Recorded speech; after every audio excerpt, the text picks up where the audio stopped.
Propiamente dicha, pero nos acompaña el senador Martín Lustó, a quien escuchábamos justamente en estas mociones de privilegio hablar sobre lo que puso sobre el tablero Cristina Fernández de Kirchner días pasados, ¿no? La autonomía de la ciudad de Buenos Aires. Claramente dejó sentada su postura, senador, con respecto a que ella no puede justamente hablar de esto porque ella fue constituyente justamente cuando se declaró la autonomía de la ciudad de Buenos Aires, ¿no? Bueno, ella dijo que la Constitución no habla de autonomía, y la Constitución en el artículo 129 y en la cláusula transitoria 15 habla taxativamente de autonomía. Ella es abogada, en primer lugar. En segundo lugar, es vicepresidenta y fue 2 veces presidenta. Cuando juró, en los 3 casos, juró defender la Constitución Nacional.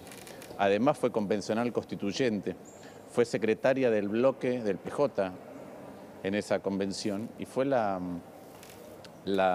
vocal de la Comisión de Redacción de la Constitución Nacional. Y después la votó, porque se votó por unanimidad.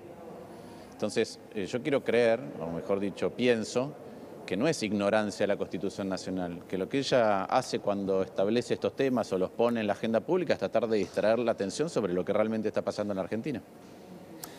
Paulino Leonora los escucha. Definitivamente, Lustó, probablemente haya mucho de eso. Usted además le indilgó que su jubilación aumentó muy por encima de la jubilación promedio, que subió en el primer semestre 29% y la de Cristina Fernández de Kirchner 46%.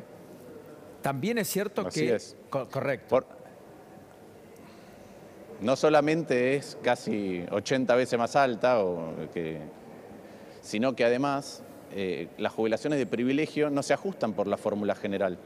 Entonces no solamente son de privilegio por los montos, sino que son de privilegio por cómo se actualizan. Y eso es lo que ha estado pasando.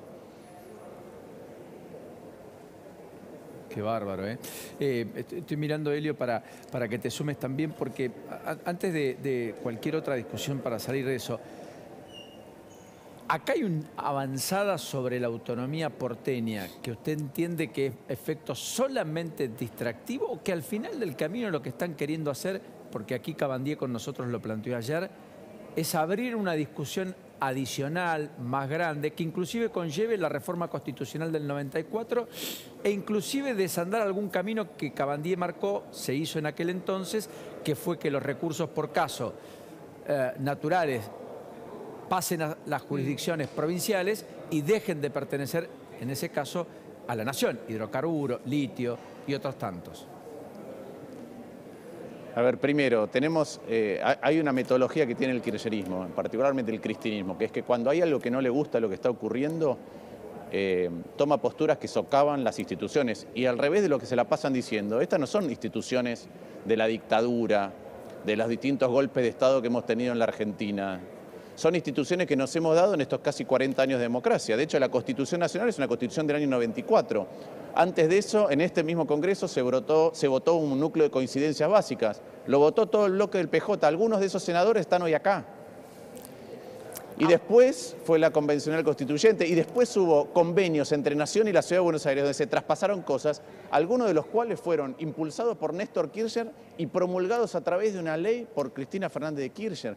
Entonces yo quiero creer que es mucho más la generación de una nueva discusión. A lo sumo, ¿qué se podría discutir de acuerdo a lo que dice la Constitución? ¿Cuáles son los ámbitos de la ciudad donde la seguridad todavía le corresponde al gobierno nacional? Por ejemplo, la Casa Rosada o este mismo recinto, el Congreso. Por ahí tendría que ser custodiado por la Policía Federal. Ahora la pregunta es, ¿quieren eso? ¿De verdad quieren eso? Porque entonces cuando haya manifestaciones, la política de prevención de eso... Así es, entonces yo no creo que ninguna de esas discusiones sea verdadera, que lo que están haciendo es ocultar, o mejor dicho, desviar la atención sobre lo que pasa en la Argentina, sobre la inflación más alta desde el año 92, sobre un dólar que subió 140% el oficial y 320% el paralelo de que asumieron, sobre la pérdida de 12.000 millones de dólares de reservas, el aumento de más de 50.000 millones de dólares de deuda pública, sobre el aumento de 2,5 billones de pesos en LEVAX y pases dentro del Banco Central. Contrariamente a lo que decía el presidente en la campaña, hoy se pagan más intereses de las LELIQ de lo que aumentaron las jubilaciones. Él decía que con eso iba a subir un 20% las jubilaciones, ¿no? Recordemos eso, en campaña. Él lo que decía que se pagaban tantos intereses a los bancos del Banco Central que el aumento jubilatorio se iba a financiar pagándole menos a los bancos. Sí. Hoy le pagamos más a los bancos de lo que aumentamos el total de las jubilaciones y pensiones. Y a esto te agregaría también el ajuste que está haciendo Sergio Massa, tanto en educación como en salud o en transporte, entre otros, que está... Bueno, recién ustedes hablaban... Sí. Sí, recién ustedes hablaban, creo que entrevistaban a alguien acerca del recorte de financiamiento a las obras sociales para atención de discapacidad. Exacto. Y por otro lado tenés el Plan Conectar Igualdad, tenés la modernización de jardines maternales, tenés programas de prevención desde el punto de vista de salud. De eso, obviamente, el aumento de las tarifas. Eso es lo que está pasando en la Argentina. La incertidumbre con respecto al futuro, que los precios te suban 7% en un mes, que tu plata valga 93%, no es decir, perdés 7% de un mes a otro de tu salario de bolsillo, de tu capacidad de compra. Eso es lo que está pasando. Y el gobierno ni siquiera atina a decir, lo vamos a corregir de esta manera, este es el rumbo, este es el sendero, y eso agiganta la incertidumbre que tenemos todos.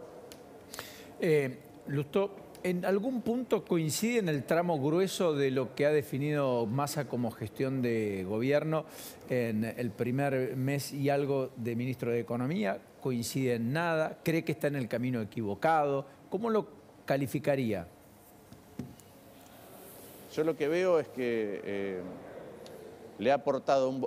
A ver, el problema, siempre en la Argentina los ministros de Economía son economistas, no tiene por qué ser así. Yo siempre digo, en Japón, en Corea, a veces son abogados, suelen ser abogados.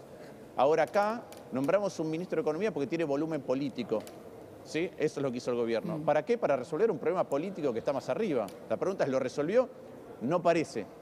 Viendo cómo se tensan ciertas situaciones en Argentina y a lo que está jugando peligrosamente la vicepresidenta, no parece que eso ya se haya resuelto. Pero cuando vas a las medidas, a mí me parecen que son más parches para evitar que la situación se siga degradando que soluciones de fondo.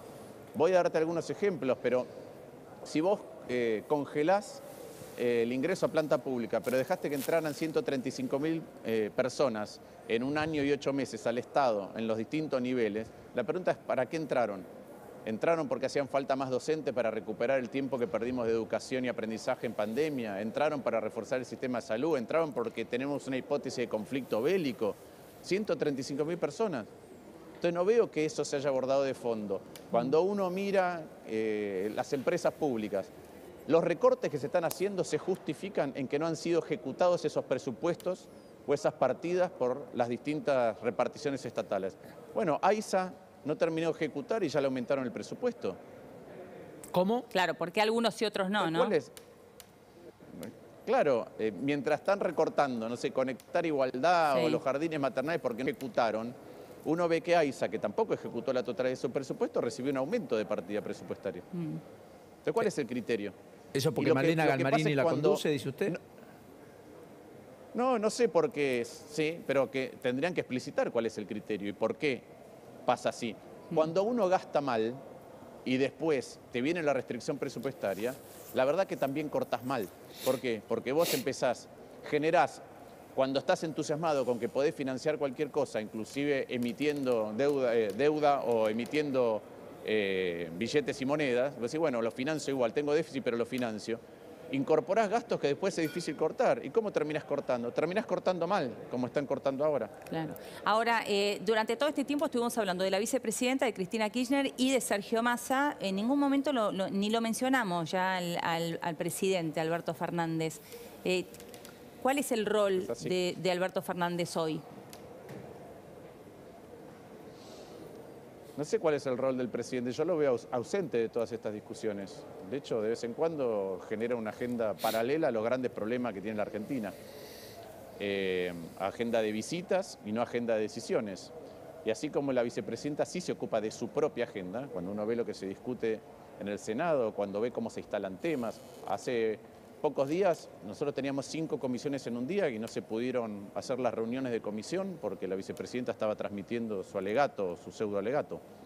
Entonces ella sí persigue su agenda, el presidente nada. Ustedes ya lo dijeron, no sabemos qué está haciendo. Gracias, senador Lustó, como siempre, muy generoso por dispensarnos estos minutos a esta hora de la tarde, muy gentil. Un gusto, Paulino. Muy bien, gracias Carla. Volvemos en instantes. Tenemos un urgente hasta ahora hablando del Senado, de alguien que ocupó el cuerpo y que fue ovacionado cuando dijo